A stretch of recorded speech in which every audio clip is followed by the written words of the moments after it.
नमस्कार, मैं हूं अंजलि और आप देख रहे हैं न्यूज़ 18 हिंदी ओरिजिनल्स।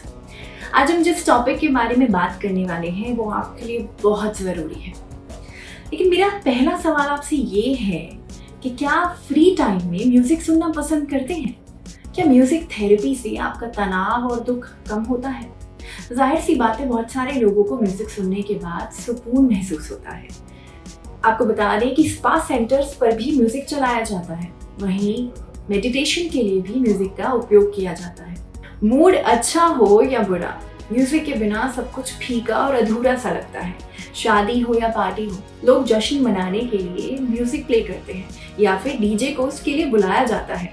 लेकिन क्या आप जानते हैं कि ये म्यूजिक सुनने का शौक आपसे आपकी सुनने की शक्ति छीन सकता है?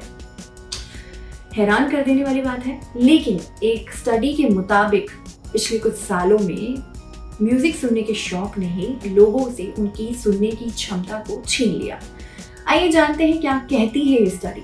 बीएमजे ग्लोबल हेल्थ की एक स्टडी के मुताबिक 12 से 34 साल की उम्र के 66 करोड़ से ज्यादा लोगों में अनसेफ हियरिंग की आदत पाई गई, जैसे संगीत, पॉडकास्ट या वीडियो को बहुत तेज वॉल्यूम में देर तक सुनना और शोरगुल वाले इवेंट्स या कॉन्सर्ट्स में भाग लेना, कानों में हमेशा ईयरफोन लगाए रखना।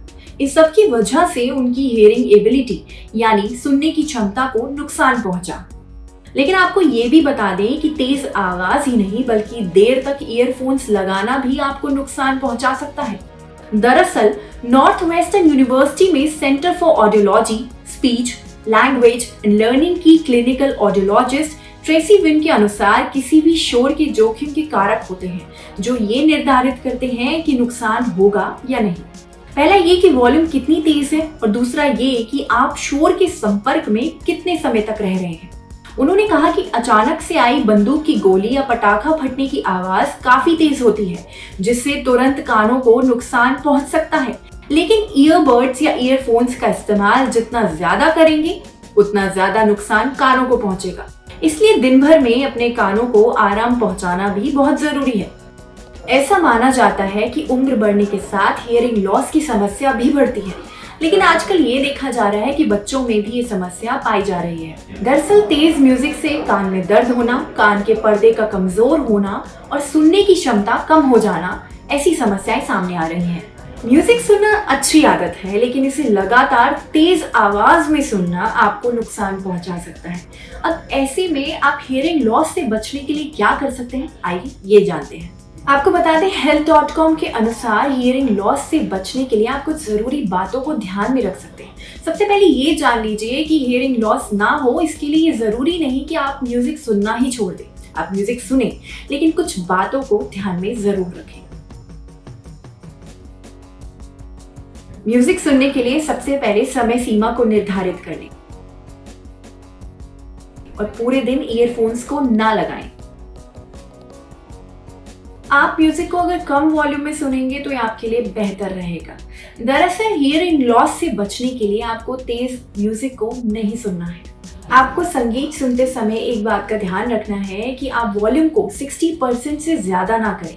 आपको बता दें, हमारे कानों की सुनने की क्षमता 80 डेसिबल होती है और ईयरफोन्स लगाने के बाद ये 90 से 100 डेसिबल तक हो जाती है, जिससे लॉन्ग टर्म में हमारे कानों की सुनने की क्षमता कम हो सकती है और हमें हियरिंग लॉस हो सकता है। कई लोगों को इंपॉर्टेंट फोन कॉल्स या मीटिंग अटेंड करनी पड़ती है, या फिर कई लोग शोरगुल वाले माहौल से बचने के लिए हेडफोन्स लगा लेते हैं। अब ऐसे में क्या किया जाए?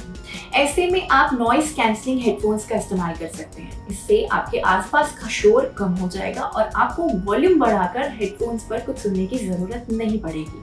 अगर आप किसी ऐसी जगह जा रहे हैं जहाँ ज्यादा शोर शराबा है तो वहाँ आप ईयर प्लग्स का इस्तेमाल कर सकते हैं। अगर आपको म्यूजिक कॉन्सर्ट्स में जाने का बहुत शौक है तो ये सुनिश्चित करें कि आप स्पीकर के पास ना बैठे हों। बहुत ज्यादा जरूरी नहीं है तो आप कोशिश करें कि ईयरफोन्स या हेडफोन का इस्तेमाल ना करें। अगर आपको म्यूजिक सुनना है तो आप स्पीकर पर सुनें। कम आवाज में स्पीकर पर गाने सुनने से आपको हियरिंग लॉस भी नहीं होगा और आप अपने म्यूजिक के शौक को भी पूरा कर पाएंगे। आप WHO के हियर WHO ऐप का इस्तेमाल कर सकते हैं और इससे ये पता लगा सकते हैं कि कहीं आप हियरिंग लॉस का शिकार तो नहीं हो रहे हैं। और हाँ, कानों में किसी भी तरह की समस्या होने पर डॉक्टर से सलाह जरूर लें। Happy safe hearing.